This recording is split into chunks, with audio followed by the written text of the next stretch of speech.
గాంధీ భవన్ లో కాంగ్రెస్ సీనియర్ నేత జానారెడ్డి మాట్లాడుతున్నారు. లైవ్ చూద్దాం. ఈ ఎన్నికల్లో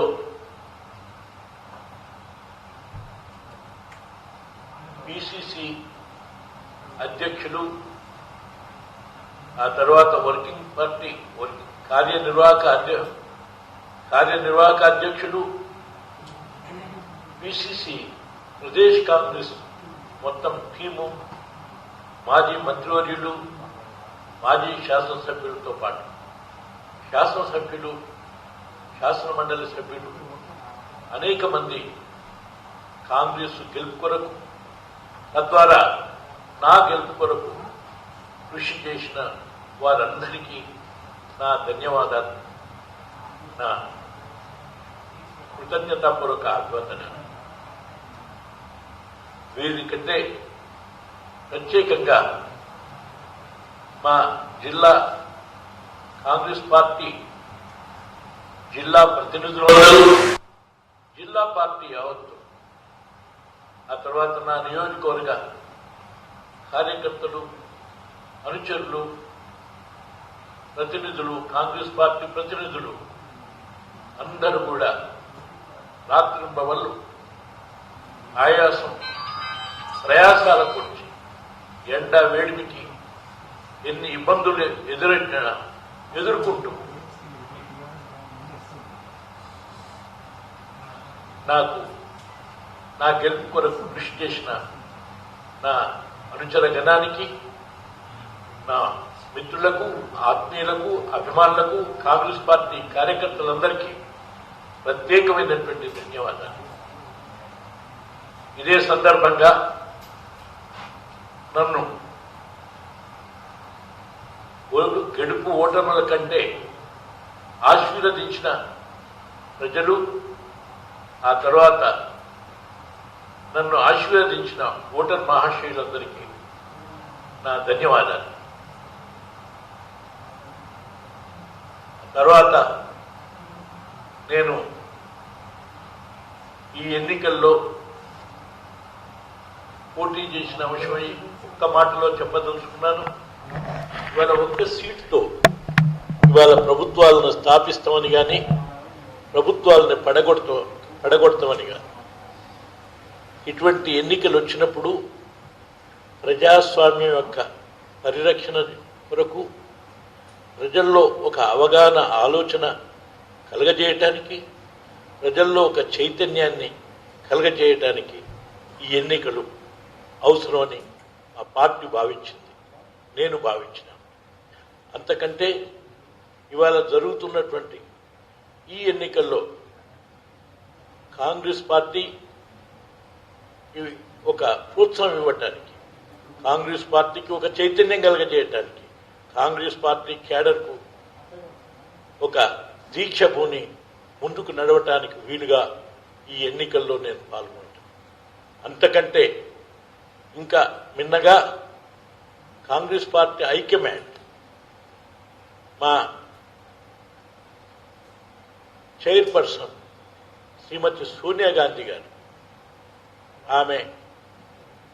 ఆలోచన మేరకు ఆమె ఈ ఎన్నికల్లో కాంగ్రెస్ పార్టీ నుంచి పోటీ చేయవలసిన అవసరాన్ని గురించి హైకమాండ్ నాకు తెలియజేసిన మేరకు నా కర్తవ్యాన్ని నిర్వహించడానికి నేను పోటీ చేయటం జరిగిన విషయం 1-2 సార్లు తెలియజేసిన.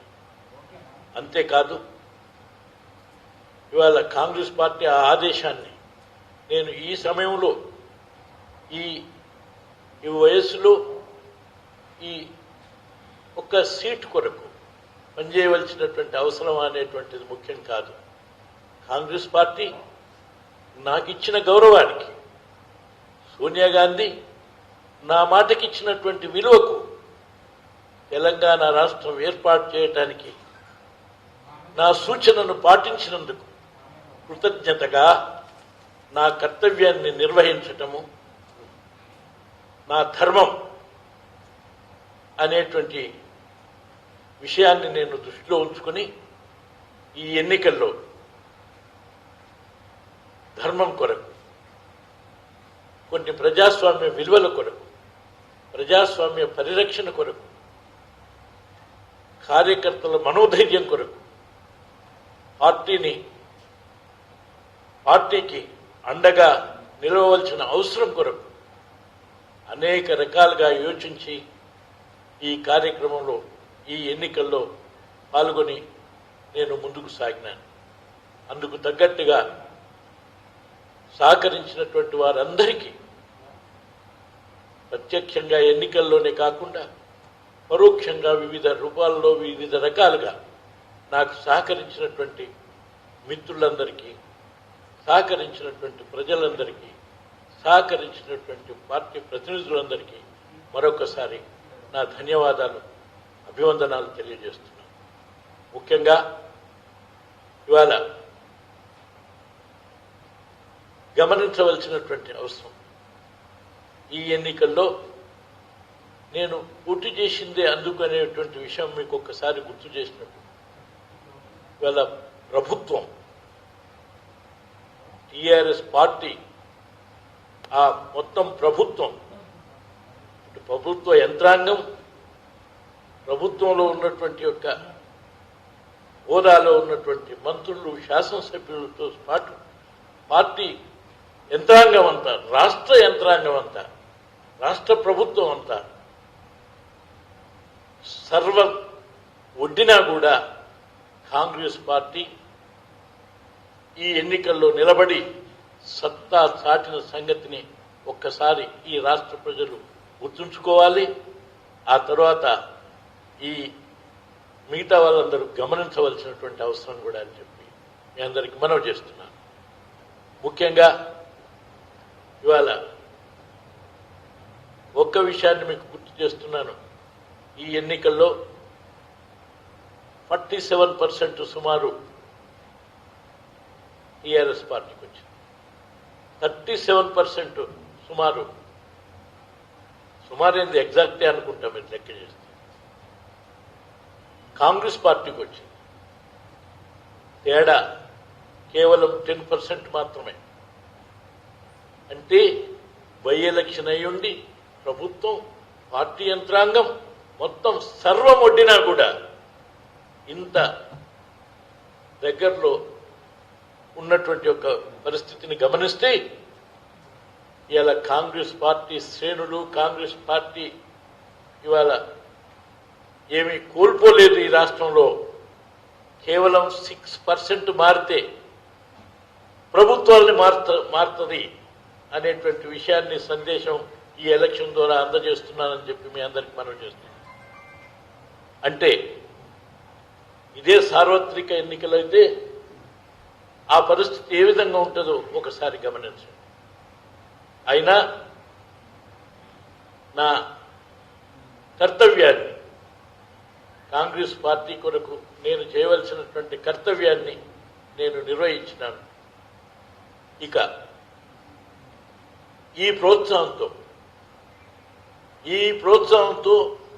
ఇప్పుడు జరిగినటువంటి యొక్క పరిస్థితుల్లో మనం ఎదుర్కొన్నటువంటి యొక్క శక్తిని దృష్టిలో ఉంచుకొని రాబోయే రోజుల్లో కాంగ్రెస్ పార్టీ శ్రేణులు ఇదే తరహాలో ముందుకు సాగమని చెప్పి నేను విజ్ఞప్తి చేస్తున్నాను, సలహా ఇస్తున్నాను. ఆ తర్వాత ఇక లాస్ట్గా ఒక్క విషయాన్ని మీకు గుర్తు చేస్తున్నాను. ఈ సందర్భంలో రాబోయేటువంటి రోజుల్లో పరిస్థితుల్ని ఒక్క రకం చెప్తున్నాను. ఈ ఎన్నికల్లో నేను అభ్యర్థిగా ఉండటమే ఇది ప్రధాన కారణం అని నేను గమనిస్తున్నాను. ఏంటిది? ఈ సామాజిక చైతన్యాన్ని కలగజేయటానికి, ప్రజాస్వామ్య విలువలని మొత్తం ప్రజల్లో అవగాహన కలగజేయటానికి, ఆ తరువాత వచ్చేటువంటి ఒక పరంపరకు, జనరేషన్కు ఒక ప్రజాస్వామ్యం మీద విశ్వాసాన్ని కలిగించటానికి, చైతన్యయుతంగా సమాజం మారటానికి, విలువలతో కూడుకున్న రాజకీయాలని రావటానికి, ఒక వినూతనమైనటువంటి ఒరవడిలో రాజకీయాలు సాగించడానికి అవకాశం తీసుకోవాల్సినటువంటి అవసరం ఉందని గుర్తు చేయడానికి ప్రజలందరికీ నేను ఈ ఎన్నికల్లో అభ్యర్థిగా నిలుస్తున్నాను. ఆ క్రమం ముందుకు సాగాలని నేను ఆశిస్తున్నాను. ఎన్నికలప్పుడే అది ఈ పార్టీలన్నీ సహకరించుకొని అటువంటి ఒరవడిని సాగించుతాయేమో అనేటువంటిది సాగించాలని చెప్పి నేను నా విజ్ఞప్తిని అందజేసినాను. కానీ ఈ విజ్ఞప్తిని కేవలం ఎవరు కూడా కేవలం ఆ పార్టీల యొక్క ఆధిక్యతను లేక వారి వారి యొక్క పరిపాలన ఉన్నటువంటి యొక్క హామ్ని నిలబెట్టుకోవటానికే తప్ప కానీ మిగతా విలువలన్నీ గాలి కుదిలినట్టుగా ప్రజలు గమనిస్తున్న విషయాన్ని మీరు ఆలోచించాల్సిన అవసరం ఉందని కూడా తెలియజేస్తున్నాను. ఈ సందర్భంగా ఇక నేను ఈ విషయాన్ని ఒకసారి తెలియజేస్తూ ఇక ముందు రాబోయే రోజుల్లో నేను ఈ వయసు రీత్యా లేక కరోనా పరిస్థితుల రీత్యా హెల్త్ రీత్యా కొంతకాలం నేను విశ్రాంతిగా ఉండి ఈ సమాజాన్ని అధ్యయనం చేయటానికి జరుగుతున్నటువంటి పరిణామాలని అధ్యయనం చేయటానికి గమనించటానికి పరిపాలన తీరుతెన్నుల్ని అర్థం చేసుకోవటానికి పార్టీల యొక్క పరిస్థితిని మొత్తం గమనించి ఆ సందర్భాల్లో తగిన విధంగా సలహా ఇవ్వటం సూచన ఇవ్వటం సమస్యల పరిష్కారానికి నా వంతు నా అనుభవాన్ని ఈ రాష్ట్రానికి అందించడానికి ఆ సందర్భాన్ని బట్టి కృషి చేస్తాను.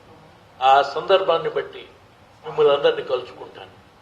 కానీ కొంతకాలం నేను కేవలం ఏదో పత్రికా ప్రకటనలు చేయడానికి పరిమితం అవటమో లేక విమర్శలు చేయటానికో లేక దీనికో కాదు. నేను నేను ఆత్మవిమర్శ చేసుకుంటున్నా అనే తరుణంలో అన్ని పార్టీలు కూడా ఆత్మవిమర్శ చేసుకుని తగిన విధమైనటువంటి యొక్క రాబోయే రోజుల్లో ఒక వినూతనమైన ఒరవడిని కలిగించేదానికి తయారు ఉంటాయా, ఈ పార్టీలు ఉండవా అనేటువంటి పరిస్థితిని ప్రజలు గమనించవలసిందిగా నేను కూడా గమనించి తగిన విధంగా ప్రజలకైనా ఒక విధమైనటువంటి సందేశము లేక సూచనను సలహాను అందించటమో లేక పార్టీలకు అందించటమో అనేటువంటిది ఆ సందర్భోచితంగా మీ ప్రజలకు తెలియజేస్తాను, మీకు తెలియజేస్తాను. అంతసేపటి వరకు ఇప్పటి వరకు నాకు సహకరించిన మీడియా మిత్రులకు, మీడియా ఛానల్స్కు, print media and electronic media వాళ్ళందరికీ, ఆ ఛానల్స్ అధినేతలకు మీ అందరికీ కూడా నా అభివందనాలు, నా ధన్యవాదాలు. ఇక ముందు అవన్నీ ఏమి ఇక పోటీ చేసేది ఇంకోటి నేను చెప్తున్నది మీరు కొంతకాలం నేను విశ్రాంతిగా ఉండి ఇవన్నీ గమనించాలి, కొన్ని ఆలోచించాలి, అర్థం చేసుకోవాలి, ఎవరెవరికి సలహా ఇవ్వాలి. ఆ తర్వాత పరిస్థితులను బట్టి మీ ముందుకు వస్తాను అని చెప్తున్నాను.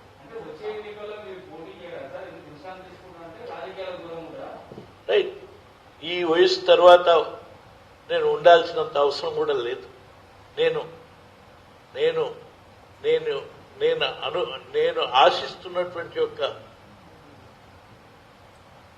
ఆశిస్తున్న ఆశయాలు, ఆలోచనలు ప్రజలకు చేరితే సంతోషిస్తాను. అందుకొరకు నేను ఏ పద్ధతిలో ఉపయోగపడాలనో ఒక్క సాగర్ ప్రజలకే కాదు, మొత్తం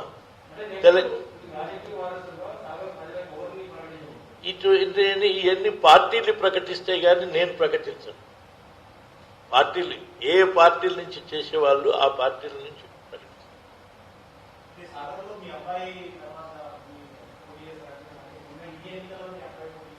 అని మీరందరూ విన్నారు, అన్నారు, చెప్పుకున్నారు, రాసినారు. ఇవన్నీ అసత్య ప్రచారాలన్నీ పూర్తిగా రుజువైనాక కూడా మళ్ళా మీరు అడగటం కానీ ఇంకోళ్ళు మాట్లాడటం కానీ.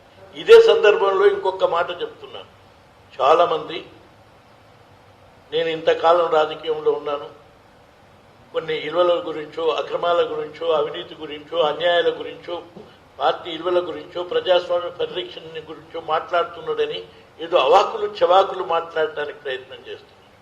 అటువంటి అవాకులు చవాకులు మాట్లాడేటువంటి వాళ్ళకు నేను సమాధానం ఇవ్వటం నాకు తగని నా హోదా నేను నిర్వహించిన హోదాకు తగని విధం అని అనుకుంటున్నాను. అంతేకాదు ఆ పార్టీలు కానీ లేకపోతే ఆ వ్యక్తులు కానీ లేకపోతే ఆ ప్రభుత్వాలు కానీ నా పైన ఏదైనా ఉన్నటువంటి విషయం ఉంటే వాస్తవాలని చేసి ప్రజలకు అందిస్తే నేను సంతోషిస్తా, నేను సహకరిస్తాను. కానీ కేవలం ఇవాళ ఏ విధంగా అంటే ఒక విధంగా మరి ఎందుకే ఈ 10 సీట్లు వస్తున్నాయని అంటే మీరు ఒక రకంగా అర్థం చేసుకోండి. కొంతమంది ఈ పార్టీలలో కూడా లేకుంటే ప్రజల్లో కూడా ప్రయోజనాల కొరకు వారి సొంత ప్రయోజనాల కొరకు కొంతమంది నాయక శ్రేణులు వాళ్ళ భయభ్రాంతులకు వాళ్ళు చేసిన తప్పులకు భయభ్రాంతులై కొంత ఆ తర్వాత ప్రభుత్వం చేత ఏదైనా నడుస్తున్న ప్రభుత్వం చేత ఆశ తీరుతుందేమోనని భ్రమ కొంత ఇటువంటి అన్ని కలుపుకొని నిన్నటి ఎలక్షన్ జరిగింది. ఇక ముందు ఎలక్షన్స్ కూడా అటువంటి ప్రయోగమే జరుగుతుంది అనేటువంటి విషయాన్ని కూడా మీకు తెలియజేస్తున్నాం. అందుచేత ఇవాళ నా నియోజకవర్గ ప్రజలకు కూడా ఇవాళ నేను ఇప్పటివరకు అభివృద్ధి చేయలేదని పదే మాట్లాడుతున్నటువంటి విషయాన్ని వాళ్ళని అవగతం చేస్తారు. వాళ్ళు 7 సంవత్సరాల్లో గణాంకాలతోటి ఏదేది అభివృద్ధి చేసినారో అంటే 4 విషయాలలో నేను చెప్తున్నాను. ఇరిగేషన్ పరంగా కానీ లేక ఎలక్ట్రిసిటీస్ పరంగా కానీ లేక రోడ్ల పరంగా కానీ రోడ్ల నిర్మాణ పరంగా కానీ ఈ విషయాల్లో కేవలం ఈ పథకాల పేర్లు చెప్పడం తప్ప శాశ్వత ప్రాతిపదిక మీద చేసేటువంటి యొక్క కార్యక్రమాలు ఏం చేసిండ్రో గణాంకాలతోటి ఎప్పుడైనా ప్రజలకు తెలియజేస్తే మంచిదని వాళ్ళకు నేను విజ్ఞప్తి చేస్తున్నాను. అంతేకాదు ఇప్పటి నుండి కూడా మీరు ఏమేమి పనులు చేస్తారో అవి ప్రజలకు, రాష్ట్ర ప్రజలకు న్యాయం చేయండి, సాగర్ ప్రజలకు కూడా న్యాయం చేయండి, నేను సంతోషిస్తాను. కానీ కేవలం కొంతమందిని ఈ స్వప్రయోజకులని ఒక ముఠాన్ని తయారు చేసుకొని వాళ్ళందరి ద్వారా ఒక రోజు గ్లోబల్ ప్రచారం చేసుకుంటూ అది ఎంతోసేపు కొనసాగించలేరు. కొంతకాలం తర్వాత ప్రజలకు అర్థమవుతుంది. అర్థమైనటువంటి ప్రజలు తగినటువంటి విధంగా ప్రభుత్వాలకు కానీ పార్టీలకు కానీ నాయకులకు కానీ శాస్తి చేస్తారు, తెలియజేస్తారు.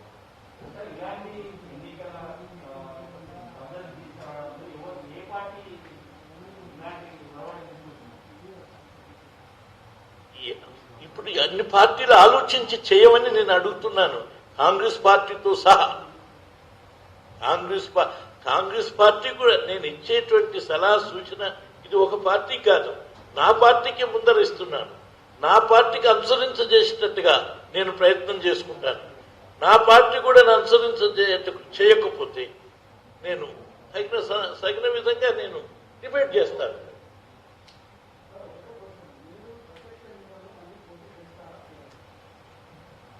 నేను ఇది ఇప్పుడు చెప్పేది కాదు. రెండోది చేయవలసిన అవసరం కానీ చెయ్యాలని కానీ ప్రస్తుతం నాకు లేదు. నేను వినండి ఒక్క విషయం, నిన్న కూడా నేను పోటీ చేయాలని లేనని కదా చెప్పేది. కానీ నేను ఒక 2-3 విషయాలు చెప్పినాను. హైకమాండ్ కృతజ్ఞతాభావంగా తెలంగాణ రాష్ట్రం ఏర్పాటు చేయాలని నేను ఇచ్చిన సలహాకు వెంటనే ఏర్పాటు చేసేటువంటి దాంట్లో ముందుకొచ్చింది. అందుకు అనేక మూల్యం చెల్లించిన పార్టీ, ఎన్ని ఇబ్బందులు పడ్డా చేసిన నిర్ణయం. అంచేత నేను ఒక సూచన సలహా ఇచ్చినప్పుడు ఈ తెలంగాణ రాష్ట్రాన్ని ఇచ్చిందే నా high command Congress party.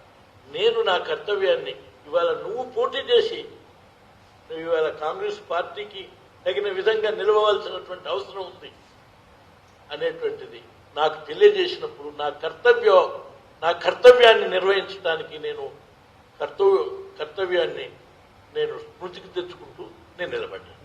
Same 1 minute వినండి, అదే మీరు అడిగిన ప్రశ్న అని నిలబడ్డాను.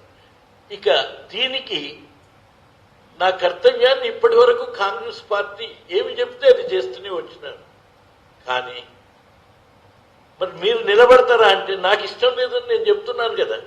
నాకు ఇష్టం లేదు, నేను మొన్ననే ఇష్టం లేదని చెప్పిన. కానీ కాంగ్రెస్ పార్టీ కృతజ్ఞత కొరకు నేను నిర్వహించినటువంటి తీరుని మీకు వివరించినాను.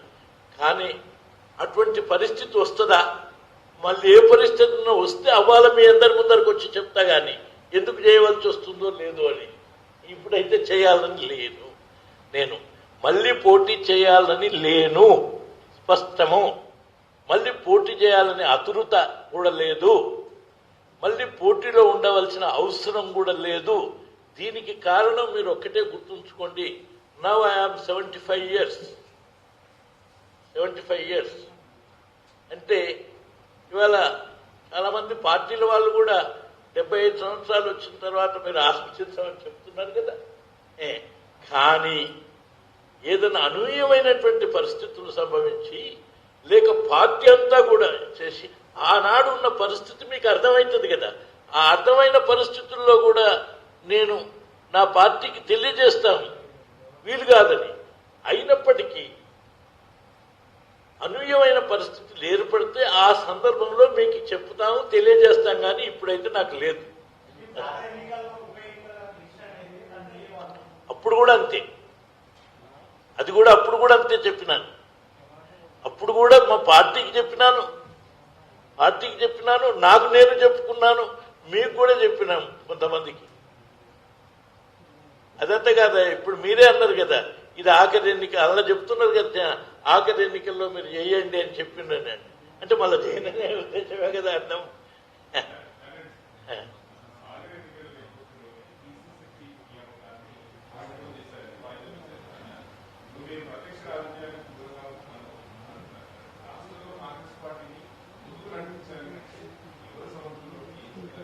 రైట్, అది పార్టీలో డిబేట్ చేస్తారు. ఆ పార్టీలో డిబేట్ వచ్చినప్పుడు నా పాత్ర ఏంటిదో నేను నిర్వహిస్తాను.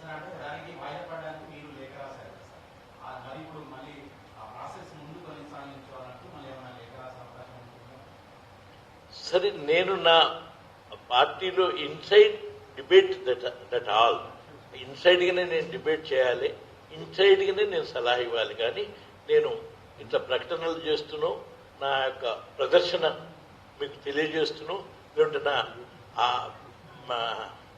నా ప్రత్యేకతని చెప్పడం ఇది సరి అయింది కాదు. పార్టీలో ఒక డిసిప్లిన్ కార్యకర్తగా, ఒక డిసిప్లిన్ లీడర్గా పార్టీ అంతర్గత వ్యవహారాలు కానీ పార్టీ విషయాలు కానీ ఉంటే ఇంటర్నల్ పార్టీలో డిస్కస్ చేసి ఆ పార్టీ ద్వారా నేను నా అభిప్రాయాన్ని పార్టీకి తెలియజేయాలి, పార్టీకి వినిపించాలి.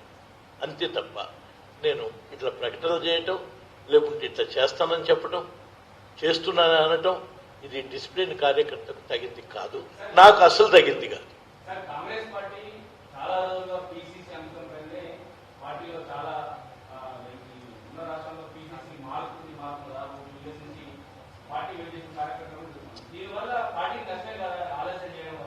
ఈ విషయం అంతా మీరంతా విశ్లేషిస్తున్నారు, చాలా మంది చర్చిస్తున్నారు.